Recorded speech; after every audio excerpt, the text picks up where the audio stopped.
ani seegin tomu muru seegin radio Pise FM ale sigiyɔrɔ bɛnnen don Banangabugu ma zone commerciale douane ale cour kɔfɛ tɛnɛ tarata fo ka taa se araba ma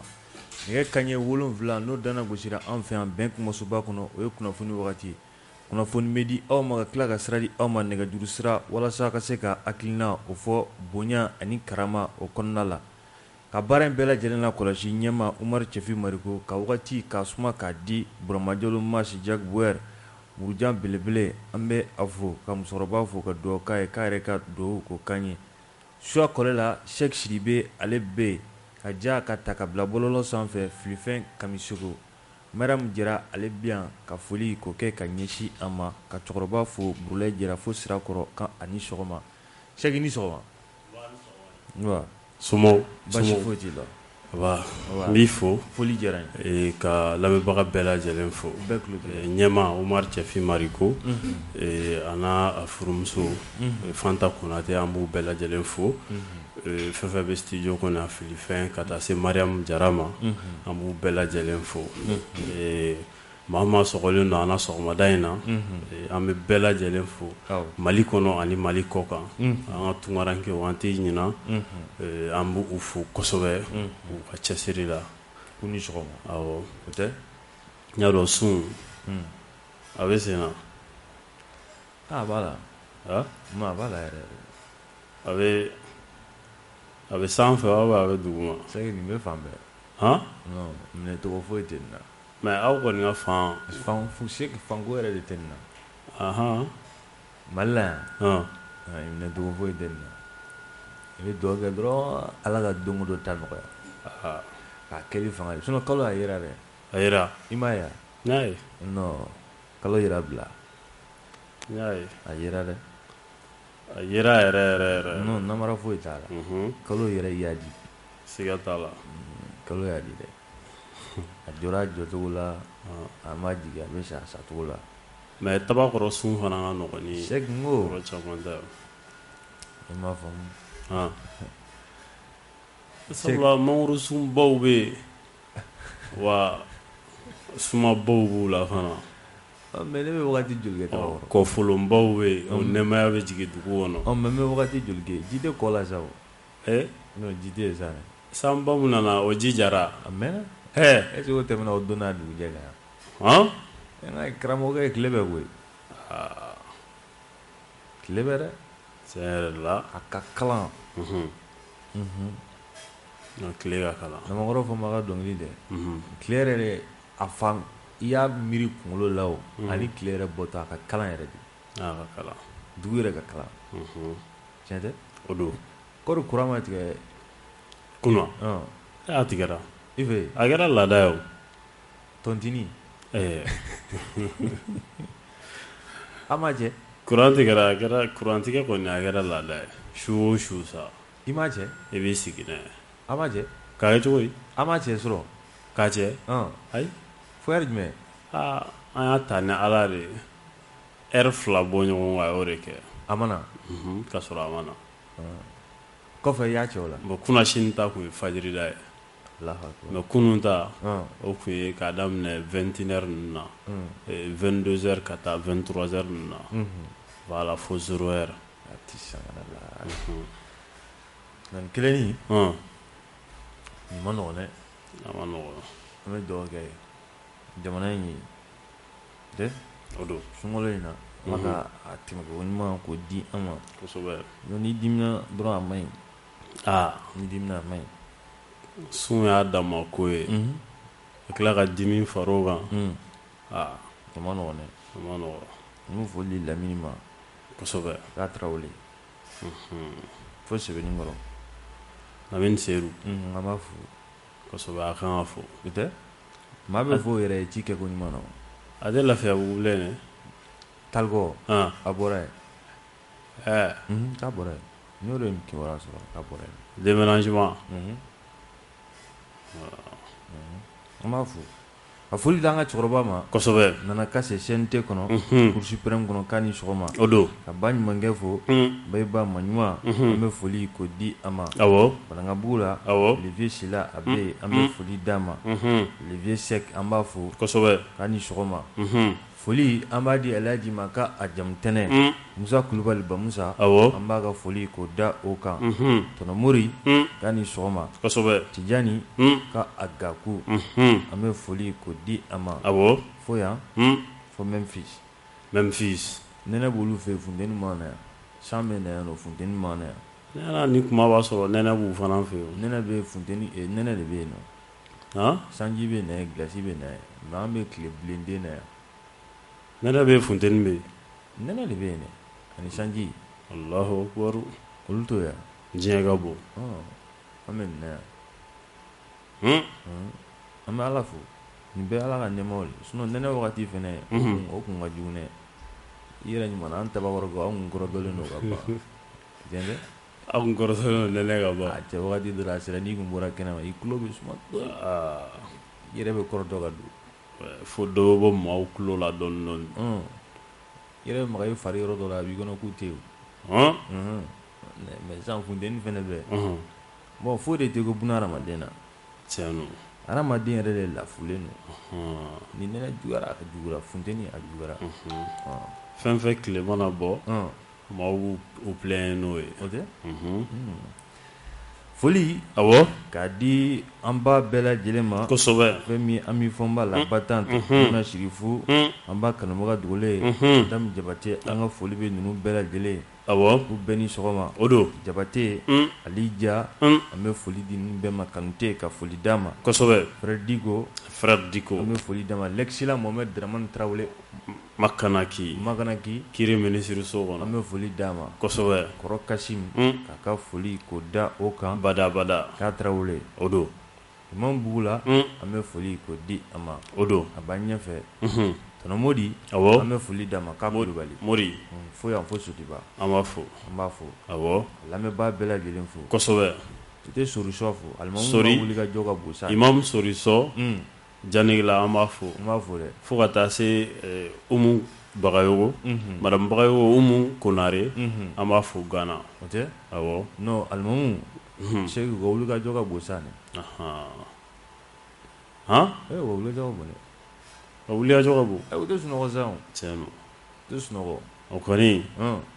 olu ka sunɔgɔ e ko nin wagati ninnu fana tɛ dɛ an filɛ nin jamukan na wagati min na nin de don ni fajiri jiginna ka taa se 10 heures ninnu wagati ma sinon maaw mago tɛ baw fana na n'u ye dɔɔni sunɔgɔ dɔrɔn dɔ bɛ na ko karamɔgɔ bɛ min a bɛ wuli bon tafsir tɛ tilegan fɛ o fana bɛ yen n'i wulila 11 heures i bɛ révision kɛ i b'o préparer k'o daminɛ fo 16 heures sunkalo ala ka na an fa baraji kɔ ka sun tigɛ fajiri ka tila ka taa safo la fitiri ka taa daminɛ tuguni Segi Sorifu an b'a fo i ka alimamu bɛɛ fo kosɛbɛ ka alimamu bɛɛ lajɛlen fo k'u ka dugawu kɛ jamana ye u ka dugawu kɛ jamana ye ka dugawu kɛ jamanadenw ye kosɛbɛ ka dugawu kɛ jamana ye a commerçant jugu ko Ala ka hakili ɲuman d'u ma ya Rabbi an t'a fɔ ten o ye o yɛrɛ de y'a la kolon ma commerçant juguba ninnu ko Ala ka hakili ɲuman da n'u ma a n'a directeur minnu bɛ yen n'u tɛ mɔgɔw ka kalo saraw sara Gabriel Touré maa ninnu halisa a b'a non kabako tɛ a bɛ mun de kɔ de ne taara mun kɔ an b'a fo sunkalo in na kɔni n'a ye mɔgɔw ka wari d'u ma n'u ye dugawu k'a ye a bɛ minɛ mais n'u ye fɛn wɛrɛ kɛ mun tɛ dugawu ye n'o wolola mun na a yɛrɛ n'o ye o don an ka taa fan fɛ an ka taa ni kibaruya ye joona kosɛbɛ an ka taa awɔ Jaginɛ i b'a ye k'a fɔ nin dɔgɔkun daminɛ in na an ka minisiri mun ni o ka ca ɲɛsinnen don an ka Mali jamana ni jamana wɛrɛ cɛ ɲɛnabɔliw ma ni a bɛ fɔ o ma Abdoulaye Diop Bulojan ale CEDEAO ale ka représentant mun ni o y'a ka lasigiden ni o sigilen don an ka jamana in kɔnɔ yan Gonzalez Mario Gomez Fernandes don Bissau Guinée no ay n yɛrɛ a tɔgɔ Guinée Bissau de tɛ ne portugais tɔgɔ yɛrɛ ni ma fɛ olu portugais tɔgɔ de b'olu hakili la olu ye colonie portugais de Guinée Bissau o don Jaginɛ i b'a ye k'a fɔ kuma ɲɔgɔnya olu tɛmɛra u ni ɲɔgɔn cɛ n'a ma ɲa k'a fɔ ko Mali ale ni CEDEAO cɛ ko gɛlɛyaba bɛ yen fɔ ka bɛn o ma se ka sabati halisa jamana yɛrɛ ale transition a mɔnɔ bɔli ko la Jaginɛ Mario Fernandes a wulila ka se Abdoulaye Diop ma ka se ka a kuma ɲɔgɔnya sabula commission dɔ sigilen don commission mun ni Mali yɛrɛ représentant b'a la CEDEAO b'a la Union africaine fo ka taa se diɲɛ tɔnba ma sa ni o ye ONU ye olu ka mɔgɔw représentant o fana bi tɔn in na jɛkulu in sa u ka baara ka se ka a tɔ ka a ɲɛfɔ ministre kofɔlen in ye n'o ye Abdoulaye Diop ye yaasa baara u tɔ u bɛna ɲɛnabɔ cogo min na Jaginɛ sigikafɔw olu tɔw bɛ se ka yakubaya cogo min na yaasa ko juru u kun bɛ se ka ɲɔgɔn sɔrɔ Jaginɛ ni cɛ kofɔlen a ye wulikajɔ kɛ ka se an ka premier ministre ma yaasa fɔ ka bɛn o bɛ se ka to sen na halisa cogo min na a taara premier ministre fɛnɛ fɛ a ma taa premier ministre fɛ Bulo fɛ a taara Bulo de fɛ komi ale bɛ wulikajɔ caman kɛ an ka jamana ni jamana wɛrɛ cɛ Jaginɛ a wulila ka se ale de ma yaasa dialogue min ni o fɔra sigikafɔ min ni o bɛ Mali ni CEDEAO cɛ ni kuma ni Goodluck Jonathan ale bɛ na Jaginɛ yaasa ni a bɛ na siɲɛ wɛrɛ Jaginɛ fɔ ka bɛn o ka se ka sɔrɔ kow la cogo min na Jaginɛ sigikafɔ in a bɛnna a sigira nin ko in kan nin kuma ninnu kan Jaginɛ u kɔni u wulila ni nisɔndiya ye an bɛ dugawu de kɛ Ala k'a tɔ ɲa ka d'an ma ani CEDEAO cɛ e ko a bɛ meublé Cheick Goodluck tɛ ya Goodluck Ebele de tɛ ya Ebele Jonathan Jaginɛ o nɔ kan jɛkuluba Musa ni a bɛ fɔ a ma ko collectif pour la défense des militaires Jaginɛ olu fana ye wuli ka jɔ kɛ juma tɛmɛlen CDM Jaginɛ ka se ka ɲinini kɛ an ka mara ɲɛmaaw fɛ n'o ye transition ɲɛmaaw ye Jaginɛ yaasa an ka se ka an fosi ka bɔ CEDEAO la ka bɔ o wuli ka jɔba kɛ boulevard de l'indépendance o tɛ bɛɛ jɛ wa o bɛɛ jɛ Jaginɛ o wulila ni jama b'i kɔ dɛ ni jama b'i kɔ bɛɛ jɛ don hali ni i kelen don ni kelen don bɛɛ jɛ don Cheick ou bien malo b'a kɔfɛ foyi n t'a dɔn n bɛna f'i ye cogo min na i kelen boulevard la jama t'i kɔ o bɛ n'a fɔ i jɔ ka gɔngɔrɔ bɔ tile ma de Allahu akbar o bɛ n'a fɔ n'i bɛ ka tagama cɛncɛn na de o ye jamala malo yɛrɛ i bɛ tagama na cɛncɛn fuga la n'i tagamana ka bɔ yɔrɔ min na n'i ye miniti dama kɛ i b'a sɔrɔ i sen nɔ tɛ bilen wa boulevard ni mɔgɔ t'i kɔ n'i taara a bɛ kɛ ten sinon bɛɛ jɛ don Jaginɛ i b'a ye k'a fɔ nin collectif kofɔlen n'a bɛ fɔ ma CDM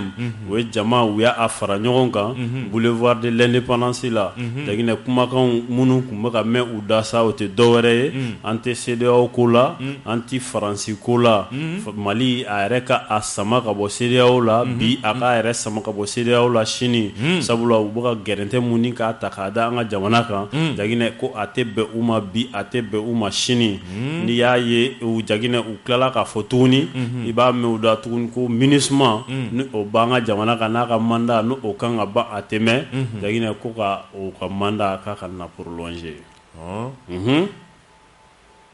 Jaginɛ o kɔfɛ i b'a mɛn u da tuguni k'a fɔ ko entreprise française fɛn fɛn bɛ Mali la yan Jaginɛ ko k'u nationaliser k'u k'an yɛrɛ ta ye nationalisation de toutes les entreprises françaises au Mali Jaginɛ n'i y'a ta k'a lajɛ i b'a ye k'a fɔ ni jɛkulu kofɔlen wulikajɔ kɔni a kɛra u fɛ jɛkulu caman bɛ yen nɔ i n'a fɔ M5 RFP yɛrɛwolo debout sur les remparts association an bɔkolo ni an danbe awɔ olu fana tun b'a kɛnɛ kan u ni jɛkulu caman farala ɲɔgɔn kan yaasa ka ni weleweleda ni ka a kɛ jamanakuntigi fɛ Jaginɛ kɛrɛnkɛrɛnnenya la u ye Asimi ta a tɔgɔ ma Jaginɛ k'a ka Mali k'a bɔ CEDEAO la bi a ka a bɔ a la ko n'a ma ɲa ko jɛ kun ye ɲɔgɔn dɛmɛ ko ni jɛ taara kɛ ɲɔgɔn tereke ye Jaginɛ ko o jɛ sugu k'o ye jɛ jugu ye ko an ka bɔ CEDEAO la CDM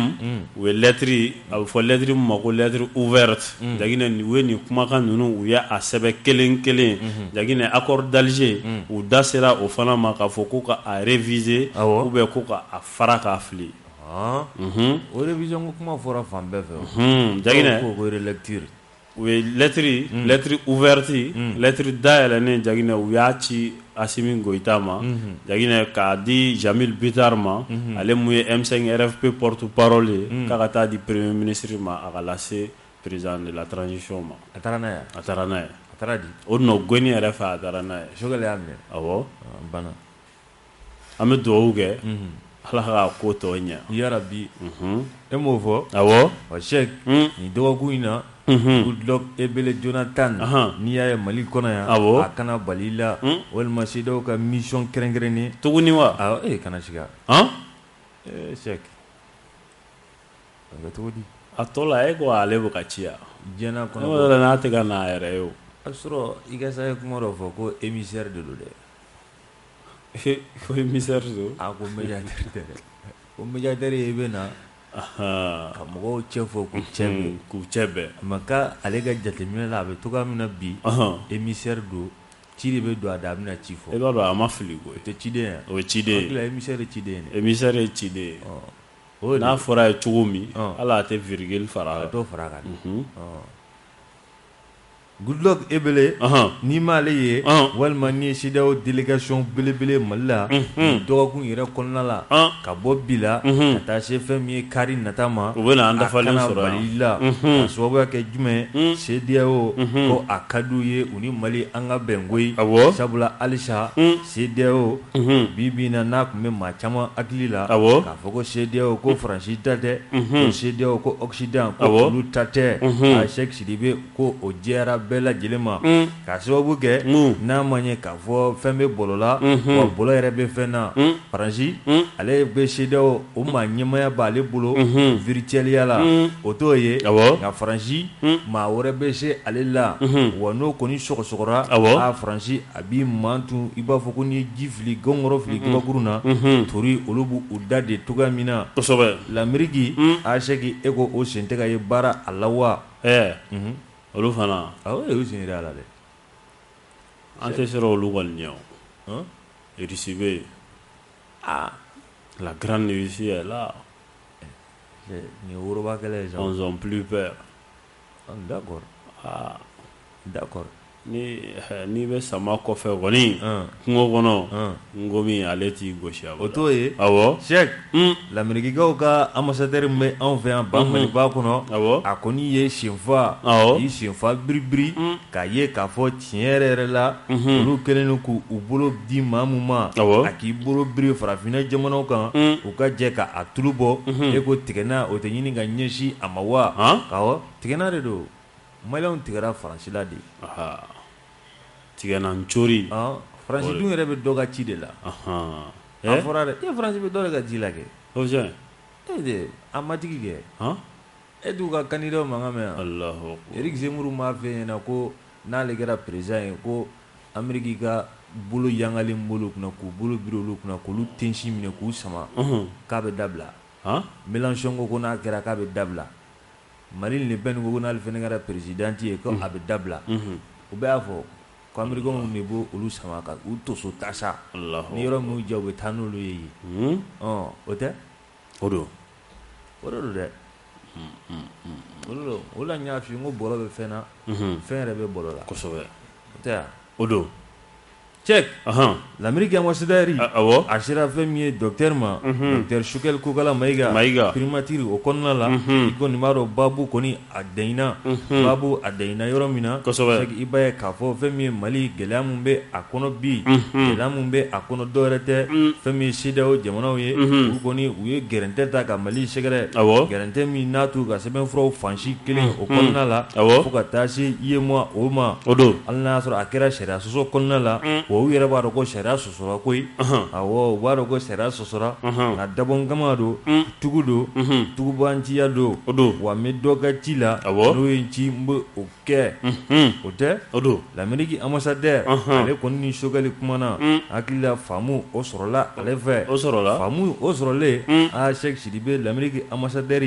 a bɔlen primature kɔnɔ a kɔni kuma galama a y'i da don la a y'a jira k'a fɔ ko Mali ni CEDEAO cɛ ko ale b'a jigiya j'espère kɔrɔ j'espère n bɛ miiri de ya ou bien n b'a jigiya hakili la n b'a faamu cogoya min na n b'a jateminɛ cogo min na an t'a k'o bɛɛ bamanankan don l'Amérique ambassadeur a kɔni y'a fɔ ko CEDEAO ni Mali cɛ ko wa ko nin dɔgɔkun in na k'an bɛ sɔn ka bɛn ko la a y'a fɔ a bɛ ka digi dɔw la ko y'o fɔ o digira dɔw la ko mun na ko y'o fɔ fɔ sigikafɔ tɛ yan or que Faransi bɛ k'a fɔ olu tɛ ka kuma o digi kun olu la Faransi y'a fɔ ko CEDEAO b'an sanctionné olu ma kuma mais l'Amérique ambassadeur kɛlen ka bɔ ka nin fɔ k'a b'a ko bɛn bɛ kɛ ko la ko nin dɔgɔkun yɛrɛ la ko o kɔni ko o man ka kɛ dɔw ko ten fasoden dɔw kɔni o tɔra k'an ka yɛlɛma hɔrɔnya t'an bolo i b'a fɔ jamana wɛrɛ de b'u bolo mun tɛ Mali ye l'Amérique ambassadeur ale kɔni y'a jira k'a fɔ k'ale Mali ɲɛmaw ka u faamu ko CEDEAO fɛnɛ kan ka a lajɛ l'anglais ale ka tubabukan jɛlen tɛ ko ka espace ko k'o di an ma espace o tɛ tan yan a bɛ fɛn k'o de fɔ o wagati ye ko ka wagati k'o di an ma an mago bɛ yɛlɛma minnu na an bɛ se ka o baara o kɛ o kɔnɔna la cogoya min na ko CEDEAO yɛrɛ fɛnɛ ko o lajɛ o ka ɲi kuma kɔni kɛra tan o la n y'a f'i ɲɛna Goodluck Ebele Jonathan n'ale mana n'i ye délégation belebele nin dɔgɔkun in na Mali la ko Mali ni CEDEAO ko a bɛnna ko la o fɛnɛ kana bali i la o tɛ CEDEAO ni Mali kuma cayara kuma cayara kuma cayara an sago ye min ye ani mun ka ɲi ma Ala k'o d'an ma ya Rabbi o duwawu in ka ɲi an sago mun ka ɲi an ma a n'an sago Ala k'o d'an ma Ala k'a d'an ma sinon nin kuma in a cayalen dɛ Ala ka hakili ɲuman d'u ma ya Rabbi nka n'i ye dunun globalen n'a faratɔ tɛ a bilatɔ don kunu i ka sa ye bamanankan dɔ fɔ i y'a mɛn e bɛ o sentereke kuru m'a dɔn a bɛ yen sisan a bɛ kɛ musow de bolo ka caya yɔrɔ k'u bɛ k'an ko de sentereke kuru ko CEDEAO kun bɛ k'an ko de k'u bɛ k'an kɛ sentereke kuru de Allahu Akbar Cheikh maa bonya bɛ b'i yɛrɛ yɔrɔ kosɛbɛ maa bonya a ye b'i yɛrɛ yɔrɔ o tiɲɛ ni m'i yɛrɛ bonya maaw t'i bonya Katakatani Musa an bɛ foli d'a ma k'a ni sɔgɔma kosɛbɛ Bala Katakatani Bala an b'a fo an bɛ a fo kosɛbɛ k'a ni sɔgɔma o don an bɛ te fan fɛ o fɛn min ye minisiri min n'ale bilalen don k'a fɔ lakana ale baaraw kunna o tɛ kiri minisiri o don sécurité Dawudi Ali Mohamedine Jaginɛ i b'a ye k'a fɔ minisiri mun ni ale ka ca ɲɛsin don lakana ma Jaginɛ ni o ye Dawudi Ali Mohamedine Jaginɛ a ye Douanzan gouverneur a y'ale bisimila Jaginɛ ale bisimilalen sa Jaginɛ a ko Douanzan gouverneur yɛrɛ ni ale ye Mori Sise a wulila ka na kiri minisiri lakana minisiri Jaginɛ ka na ale fɛ yen Jaginɛ nakun kun tɛ dɔwɛrɛ ye Jaginɛ ka a yɛrɛ a ka région n'o ye Douanzan ye o bɛ to cogoya mun na nin wagati in na Jaginɛ ka se k'o da minisiri ale tulo kan n'o ye Dawudi Ali Mohamedine Jaginɛ a y'a jira k'a fɔ ko Douanzan yɛrɛ ko ale bɛ yɔrɔ la sa yɔrɔ min ni a bɛ fɔ a ma ko la zone des 3 frontières Jaginɛ jamana 3 ni ɲɔgɔn cɛ k'ale ka région ko o bɛ yen Mali Burkina ani Niger ale ka Douanzan ko Douanzan bɛ olu de ni ɲɔgɔn cɛ o bɛɛ dun b'a dɔn k'a fɔ Jaginɛ la zone des 3 frontières lakana ko o ta fanfɛla la gɛlɛya belebele o bɛ yen fan fɛ Jaginɛ a ko a nana ka na a da minisiri tulo kan k'a fɔ ko u ka wulikajɔ u ko o sabati yaasa ka lakana ale hakili b'a a la cogo min na ka gendarmerie kuraw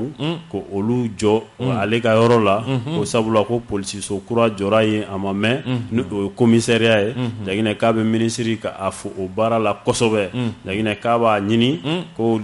gendarmerie olu fana o ka jɔ a ka yɔrɔ la yaasa lakana o bɛ se ka sabati cogo min na ko sabula ale ka zone bɛ yɔrɔ la yɔrɔ min ni a kow ka ca kosɛbɛ a ka ca dɛ a ka ca wa ko poste k'a mago bɛ poste de sécurité dɔ la ko k'o sigi Bore ani Nguma a ka ɲi awɔ Jaginɛ i b'a ye k'a fɔ sigikafɔ olu kɔfɛ sa ministre a ye hakililatigɛ a y'a di ni maa kofɔlen ma n'o ye gouverneur ye Mori Sise Jaginɛ ministre a y'a yira a la k'a fɔ ko o tɛ baasi ye ni a ma ɲɛ k'a fɔ k'a wulila ka na lakana ko la Jaginɛ ko olu yɛrɛ bi yan o kama Jaginɛ ko don n'a nataw la ko a ka doléance ka a na satisfait k'a bɛ satisfait awɔ k'a bɛ satisfait Ala k'a ɲɛ ya Rabbi k'a ɲɛ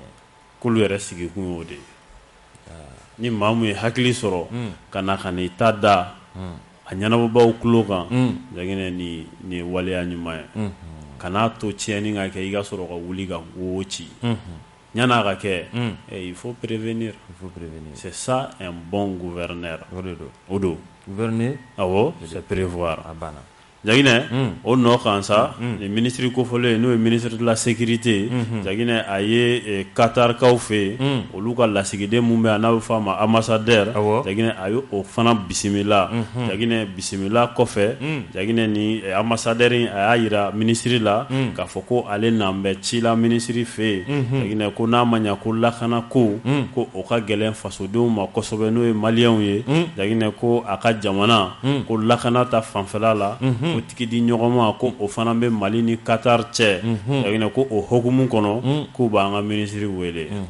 ko ka taa lajɛ la lajɛ min ni a kan ka kɛ mai kalo o tile 24 ka taa bila a tile 26 la Doha Qatarikaw fɛ yen a ka taa dɛ Jaginɛ ko sabula ko lajɛba in a sigilen n'o lakana ko de kan ni a ma ɲɛ k'a fɔ ko tigɛdi ɲɔgɔnya ko o b'an ka jamana ni olu ka jamana cɛ Jaginɛ k'a ka d'u ye kosɛbɛ Dawudi Ali Mohamedine ni ale y'an ka ministre ye mun bɛ lakana kunna Jaginɛ ko a ka taa ni lajɛba in na awɔ o ɲɛna dɛ ministre y'a yira a la k'a fɔ ko a tɛ fɔ a jigi kɔ abada ko a n'a hakili to a la don kofɔlen min ni a fɔra ko ni Ala sɔnna ma Jaginɛ ko taga bɛ kɛ Doha Mali ni Qatar a ko a waɲa ka ɲi a waɲa ka ɲi dɛ a tacogo ka ɲi a tacogo ka ɲi kosɛbɛ an bɛ dugawu kɛ halisa Ala ka dɔ fara a kow ɲa kan Ala kana an tigɛ ɲɔgɔn na ya Rabbi an t'a fɔ ten o b'a la dɛ Ala kana an tigɛ ɲɔgɔn na nafiki kana don an cɛ sabula cɛ dɔ burankɛ ninnu si man d'a ye ninnu si man d'a ye a ɲɛ tana yɛrɛ de ye an ka jamana ni jamanaba wɛrɛ bɛnnen dugu fila bɛnnen o man d'a ye an bɛ taa awɔ n'an taara ɲɛfɛ Cheikh Sidibe i b'a ye k'a fɔ fɛn min ye attribution frauduleuse awɔ de logements sociaux agent minnu bɛ OHM OMH i b'a ye k'a fɔ maa dɔw bɛ yen Cheikh maa 18 bɔɲɔgɔnko Cheikh u y'olu bila mandat de dépôt la awɔ a ko tun bɛ senna halisa de ne yɛrɛ kun ɲɛna ko a kuma bilara sa a ma bila dɛ maa 18 Allahu akbar Cheikh i b'a ye k'a fɔ fɛn min ye so 460 i b'a ye k'a fɔ o bɔɲɔgɔnko a jate minɛna k'a fɔ k'olu dira dicogo la dicogo cɛjugu a ma kɛ sariya o kɔnɔna la a ma kɛ fɛn min ye logements sociaux a kan ka di cogoya min na a ma di o cogoyaw la Cheikh Sidibe i b'a ye k'a fɔ fɛn min ye ministre ye a y'a jira k'a fɔ ko nin baara ninnu bɛ sen na a bɛ wagatinin bɔ i b'a ye k'a fɔ so kunfɔlɔ minnu dira so 102 ani 560 kunfɔlɔ minnu dira i b'a ye k'a fɔ ko ninnu ye nin kɛwale cɛjugu in u y'a kɛ o de kɔnɔna la a kunfɔlɔ min dira a kɛra o de kɔnɔna la première tranche y'a dɔn olu ma ka dɔ kumaniya la k'a di dɔ ma a kɔni dira ditugu la ditugu min ni a ma bɛn n'a cɛ ka jugu awɔ i b'a ye k'a fɔ ko sɛbɛn de kɔni taara don kiri ɲɛkɔrɔ a fɔ ma contre X o ko baara min n'o kɛra o sɛgɛsɛgɛli olu de kɔni kɛra fɛn min i b'a ye k'a fɔ maa mun yɛrɛ bɛ yen n'ale ɲɛsinnen don nin dossier ninnu ma UHM o kɔnɔna yɛrɛ la i b'a ye k'a fɔ Sɛki ale yɛrɛ bilala la ale yɛrɛ le chef du service juridique et le chargé des dossiers de la section civile de gestion des logements sociaux de l'OMH sont déjà placés sous mandat de dépôt. Cheikh ni baara kofɔlen mun filɛ nin ye i b'a ye k'a fɔ ko maa mun sen bɛ a la maa 100 ani maa 80 ani maa 4 awɔ Cheikh réseau de don u bɛ so u b'a di ditugu la ditugu min ni a ka d'u ye u b'a di u ɲɛnamaw ma Cheikh Sidibe i b'a ye k'a fɔ so 400 ani 65 mun fɔlen filɛ nin ye a ma di sariya kɔnɔ wa a ditigiw o man ɲɛ yɔrɔ ɲugu o bɛ ɲaga ɲaga a b'a lawuli so a ditigiw laban mun kɛra n'a ma ɲɛ k'a fɔ ko o baara ka a jateminɛna k'a fɔ ko kɛcogo o man ɲɛ minisiri kɔni ale kɔni ye bere ta bere jumɛnw ye sɛgɛsɛgɛli bere o talen kɔfɛ fɛn min ye ɲangili bere Cheikh Sidibe i b'a ye k'a fɔ o fana taara sabula ni maa ninnu k'u bɛ ɲini u mana kɛ diɲɛ yɔrɔ yɔrɔ Cheikh baara kɔni a bɛ latu la ko bɛ latu la ka bere o da u kun logement sociaux ko la maa 100 ani maa 80 ni maa 4 Cheikh ninnu de bɛ logement sociaux ko u bɛ yurugu gannen na a kɔnɔ non k'u ka baara yɛrɛ de don Allahu akbar u kɔni b'a la ka ɲini sa u k'u ɲini maa 18 olu kɔni bilala a la ni funteni na mandat de dépôt ma sigi ka kuma tɛ dépôt téléphone na o ka di dɛ o ka di mais dépôt dɔ in ala m'an kisira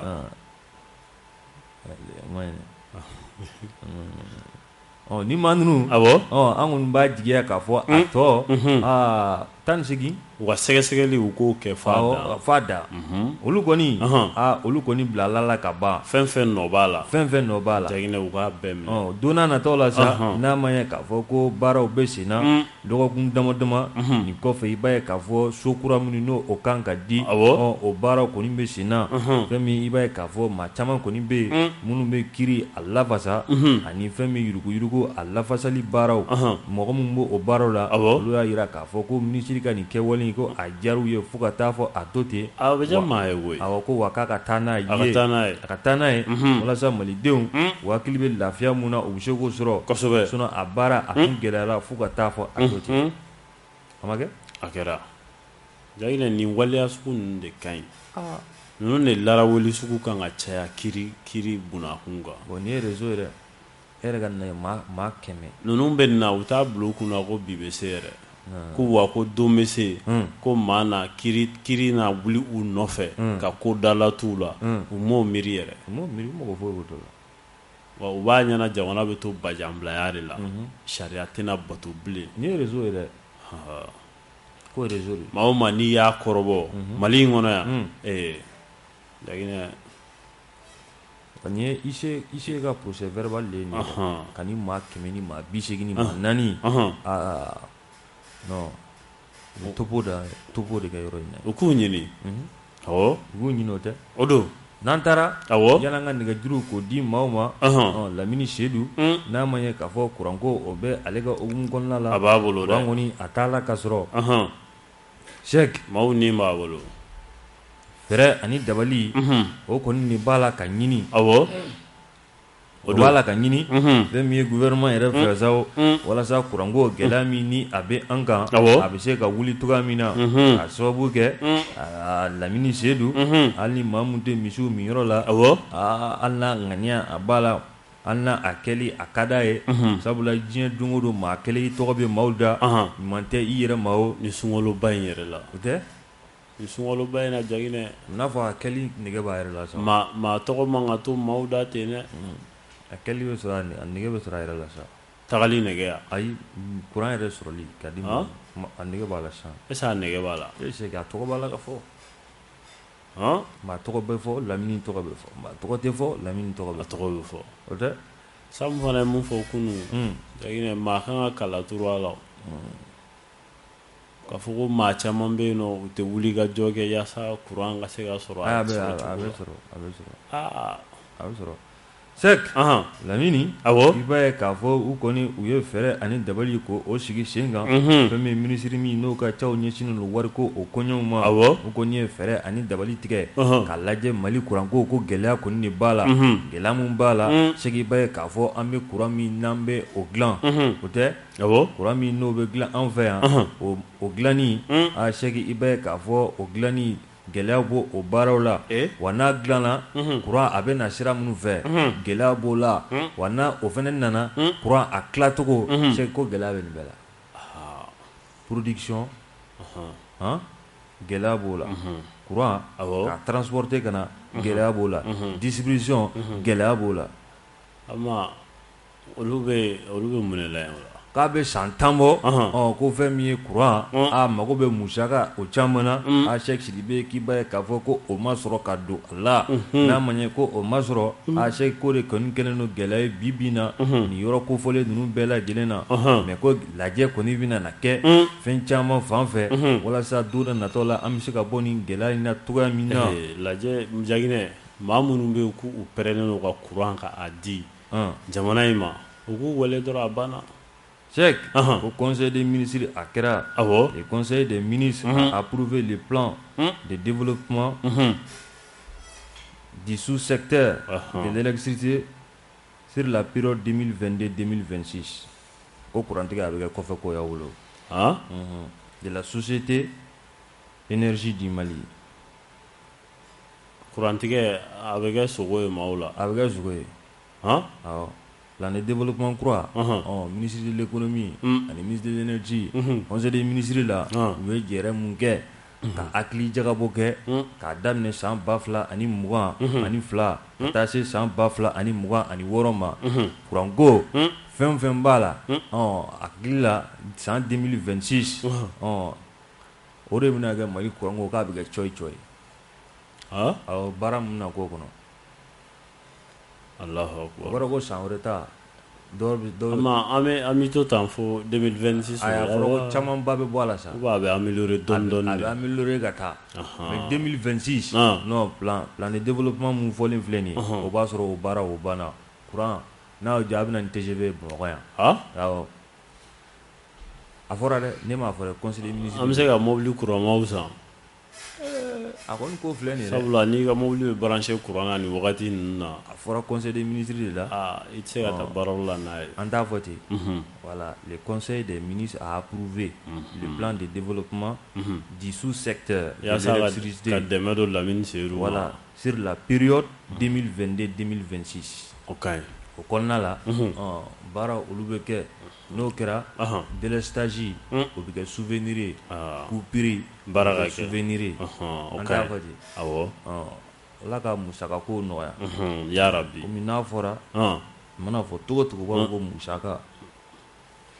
mana dɔrɔn ko musaka mais facture tɛ sara facture bɛ sara crédit fu b'a la prépayé yɛrɛ de bɛ juru b'a la juru fo k'i sa conventionnel facture tun bɛ 2 sɔrɔ mɔgɔw bolo o dabilara facture kelen dɔrɔn les 4 i m'a sara les 4 a sara a bɛ tigɛ o tɛ awɔ mais o bɛɛ la avec tout ça gɛlɛya nin ye gɛlɛya da ye dɛ gɛlɛya kɔni dugawu kɛ o tɛ o Lamini don b'o de fɔ a fana ko ten ko ka dugawu kɛ sinon Imam Bugula kun ko k'a tɔ ye a k'a fɔ ɲɛna k'an ka saraka de bɔ a kɔni m'o fɔ fɔlɔ a m'o fɔ fɔlɔ o tɛ nka an b'a kɔnɔ awɔ an ka nɛgɛjuru labila kosɛbɛ 20 20 18 65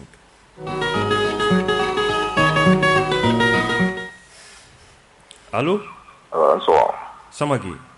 baasi tɛ yen alhamdulillah janikɛlakaw baasi foyi t'u la i ni fama Sɛki mana an b'a kurantigɛ la yan a bɛ kurantigɛ la an b'a a bɛ nɔgɔya o ayi non mais Janginɛ n b'i fo ka Sɛki fo Sɛki tulo b'i la ka an fa Bugula ni Den Sidibe u bɛɛ tulo b'i la an fa ni i denkɛ wuli min don Dawu wa Dawu bɛ yen baasi foyi t'a la a bɛ n ka foli fɔ ye ka fɛn fɛnɛ fo terikɛ min bɔra n kɔnɔ tan aw ye école maîtrise tan Ampéreur Ampéreur awɔ vraiment a b'a foli fɔ a ye. An bɛɛ an b'a dɔn a plein vol. Ne yɛrɛ bɛ ne k'o fɔ dɛ. Non o de don kana o fɔ yɛrɛ de o fɔ. Komi n terikɛ don o bɛnnen tɛ da sinon n tun b'a fɔ k'o fɔ minɛ. O fɔ foyi t'a la.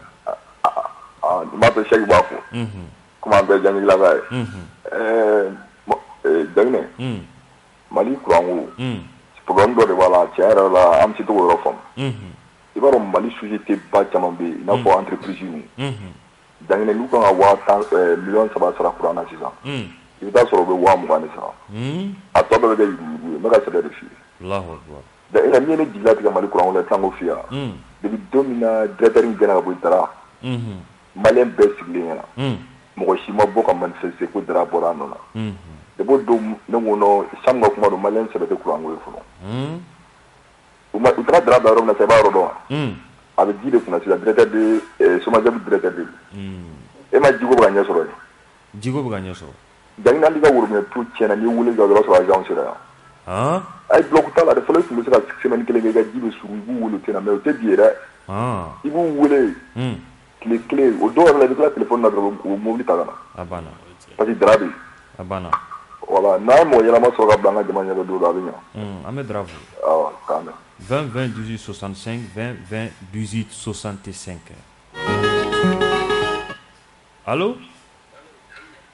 Yubandaw foli diyara n ye. Sidi bɛ fɔ. Sɛki tulo b'i la. Ismaël Samake fɔ. U bɛɛ tulo b'i la. Mamadou Samake fɔ. U bɛɛ tulo b'i la. N bɛ Bugula fɔ. A tulo b'i la. N b'a fɔ auditeur caman na musoman bɛɛ k'a kɛra fama ye fama dɔw mɛn. Ka taa baara n'a voyage n'a taabolo kan. N bɛ min fɔ n bɛ Bugula fɔ. A tulo b'i la. U bɛɛ tulo b'i la. Jaminɛ. Cɛ bɔra ka fɔ an ɲɛna cogo min na. An ka kuranko. Mali kuranko ma se ɲɛnabɔla fɔlɔ dɛ. N'a fɔra Mali kuran. An ka service daw la. I b'a sɔrɔ kuran yɛrɛ a tɛ sara yɛrɛ. An bɛ san olu ka facture bɛ kalo 6 kalo 7 san kelen kɛ a tɛ sara yɛrɛ. Donc u b'o bɛɛ lajigin dukɔnɔlaw kan. Donc e kɔni b'a dɔn a ɲɛbɔ man di o cogoya la. N'a ɲɛdɔn man di. A n'a fɔra k'i bɛ taa wagati dɔ la an bɛɛ ma bɔ a kalama assemblée kuran yɛrɛ a tɛ sara la san joli. Ça c'est compliqué. Donc vraiment f'u k'a lajɛ Mali kuranko ye. U k'a lajɛ ka assise yɛrɛ de kɛ normalement Mali kuran yɛrɛ de kama solution jumɛn ka kan ka k'a la. Non de comme ça c'est pas facile. I yɛrɛ ka kuma tile bɛ mɔgɔw kan n'a fɔra kuran fana bɛ tigɛ k'a da o kan. Fu bɛ tigɛ wagati min na i bɛ tila nafila seli la k'a fɔ k'i bɛ reposer yanni fajiri cɛ n'a fɔra ko o ye e sigi kuma ye. O ka gɛlɛn dɛ. A ka gɛlɛn a ka gɛlɛn. Donc n bɛ min fɔ fana CEDEAO mɔgɔ ninnu. CEDEAO bɛ to va-et-vient in dɔrɔn de kan. Ils vont pas nous laisser travailler mais n'u fɔ an ka autorités ɲɛna n'u ma continue ka baara kɛ u ka ɲina CEDEAO kɔ. CEDEAO bɛ n'an to nin de la u b'a fɔ ko non u ye nin fɛn kɛ. U ye wagati dɔ choisi ka t'u yɛrɛ ma ils n'ont même pas travaillé ils ont fait quoi comme le travail. CEDEAO bɛ to va-et-vient in dɔrɔn de kan. U ka ɲina CEDEAO kɔ u y'a fɔ cogo min na et CNT mɔgɔw u b'an ka fɛn kɛ k'a d'an ma an ka continuer an ka baara fɛ CEDEAO n'u tilala wagati min na o b'a sɔrɔ anw tilala an ka baara la quoi. Ne kɔni bolo o de y'a solution yɛrɛ meilleure solution de ye. Komi auditeur bɛɛ lajɛlen fo vraiment o nin temps in kɔnɔna la u bɛɛ ɲɛnakili minɛ inchallah. 20 20 18 65 20 20 18 65.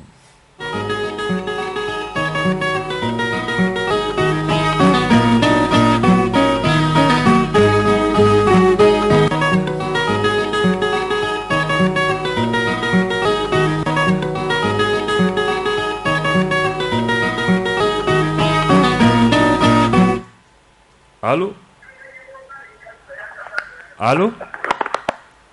Allô? An sɔgɔma. Allô an sɔgɔma. 20 20 18 65 20 20 18 65.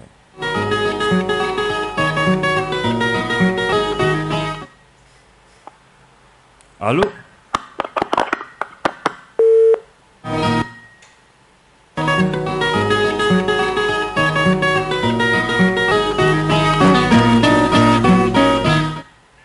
Allô? Allô? Jɛnɛ dɛ, somɔgɔw? Maïga. Kɔri baasi t'i la koyi? Baasi foyi tɛ yen. ala kana basi kila ya rabbi ala ka sungolo time ko nyuma ala ka dam be la jele amin ya rabbi amutaka ala ka no de ma tigi be la jele amin ya rabbi ambi do ke jamana ala ka jamana ni basi amin ya rabbi ala ka her kamalen den be la jele amin ya rabbi ni fo ni to ma fo bi bubula ni tigi be fo ni be la jele fo o be klobila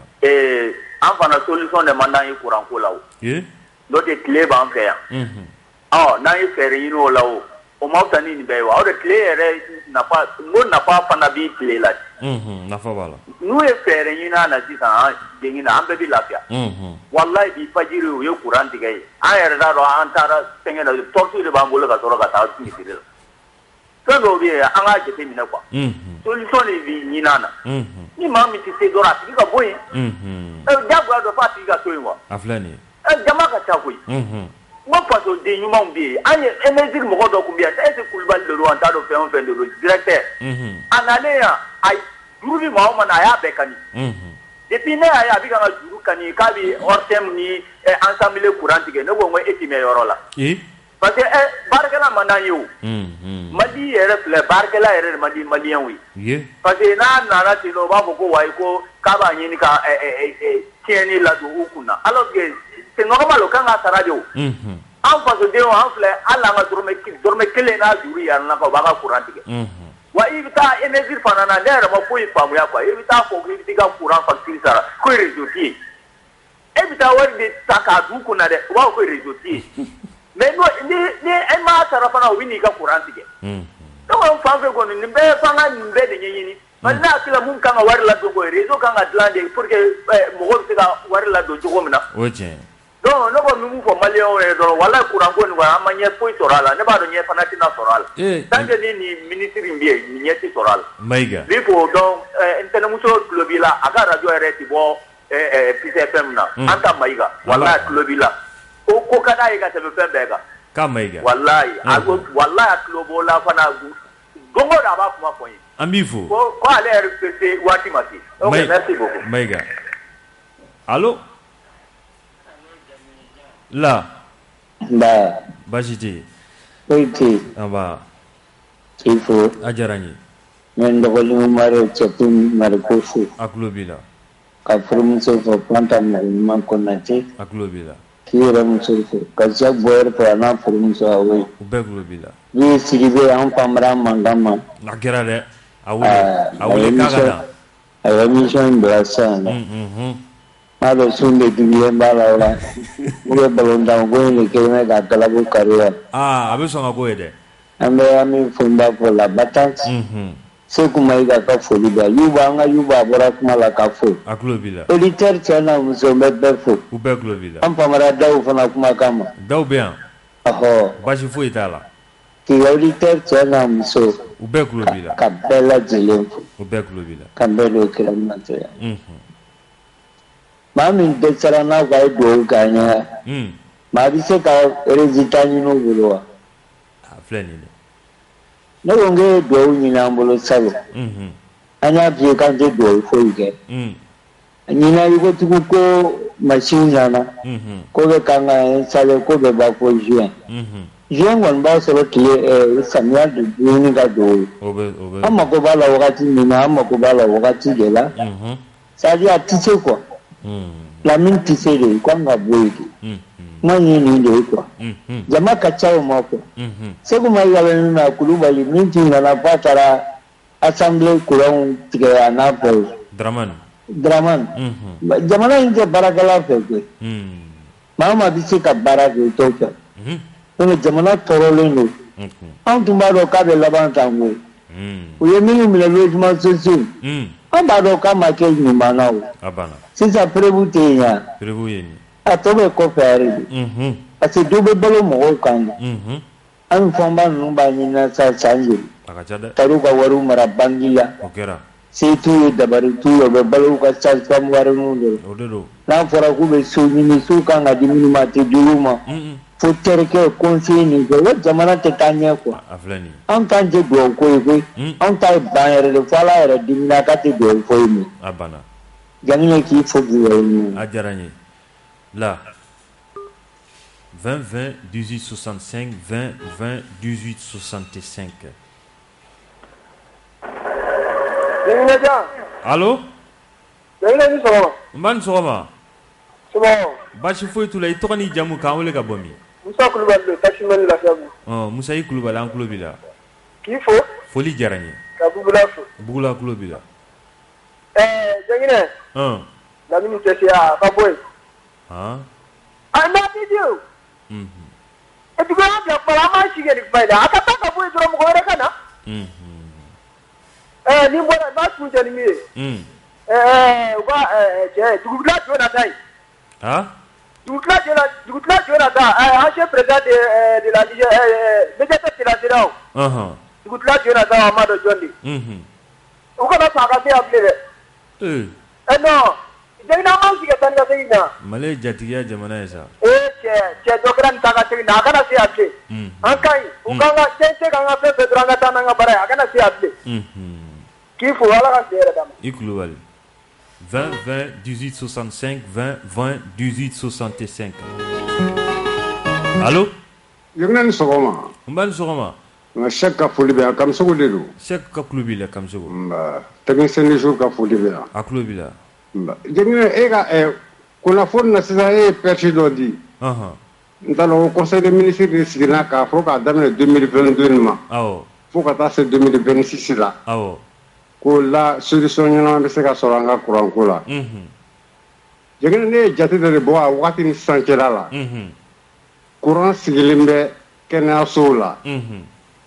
Kalan tɛ se ka kɛ sisan ni courant tɛ. Ko bɛɛ ye machine ye. Baarakɛyɔrɔ bɛɛ k'a daminɛ manœuvre ma fo ka taa se patron baw ma bɛɛ bɛ ka baara kɛ courant na.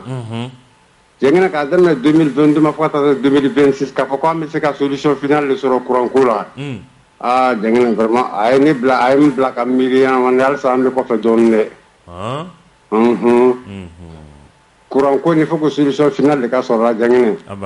Ɲɔ ka revoir u ye décision min ta sisan a ka ca a fɔ k'an ka solution sɔrɔ an ka courant ko la courant tɛ luxe ye bilen. Jɛnginɛ ka foli de don sinon a ye n bila ka miiri dɔɔnin.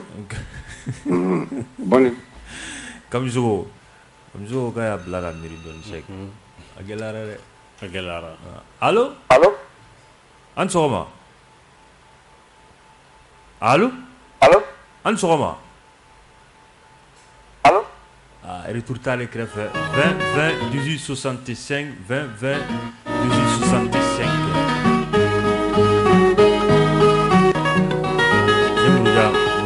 Murujan Brahma.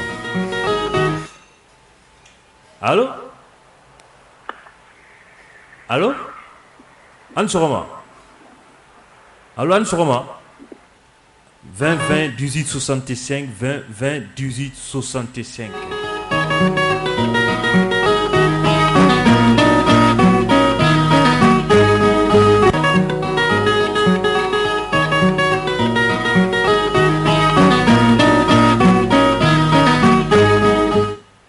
Allô? Man sɔgɔma. I bɛ dɔɔnin bɔ i ka radio mankan na. Basi foyi tɛ yen. I tɔgɔ ni jamu k'an wele ka bɔ. Min bɛ ka fɔ courant ko la. I tɔgɔ. Sɛki 20 20 18 65 n'i ye weleli kɛ i b'i tɔgɔ fɔ k'i jamu fɔ.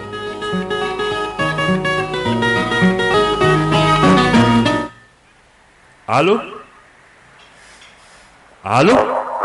An ni sɔgɔma. Nba. Basi foyi t'u la i tɔgɔ ni jamu k'an wele ka bɔ min? Musa Dramɛ ka bɔ Falajɛ. Musa an tulo b'i la. Cɛ n'a ma cogoya ɲini ka kuma ɲɛmɔgɔ nɔfɛ ko filɛ courant ko in na a ko ma nɔgɔ dɔɔnin dɛ. Waati bɛɛ courantigi i b'a fɔ jakuma ɲagami. Nin tɛ ko ɲɛnama ye dɛ. An bɛ min fɔ CEDEAO mɔgɔw ye. Bon u ka k'Ala yɛrɛ kama an ka aéroport mago b'a yɛrɛ la min tɛ CEDEAO mɔgɔw ye. Voilà an b'o de fɔ yen. A diyara n ye. An bɛ bi ta an b'o bila Sɛki o tɛ? O don. Voilà ka lamɛnbaa bɛɛ fo. Kosɛbɛ. Maa o maa kun sɔgɔlen b'an na. An bɛ foli di u bɛɛ lajɛlen ma. O don. Ka ja ta ka bila bɔlɔlɔ sanfɛ fililen Kamisogo. Ale bɛ yan Mariam Jara a bɛ yan fo ka taa se Sɛki Sidibe ale bolo tun bɛ choix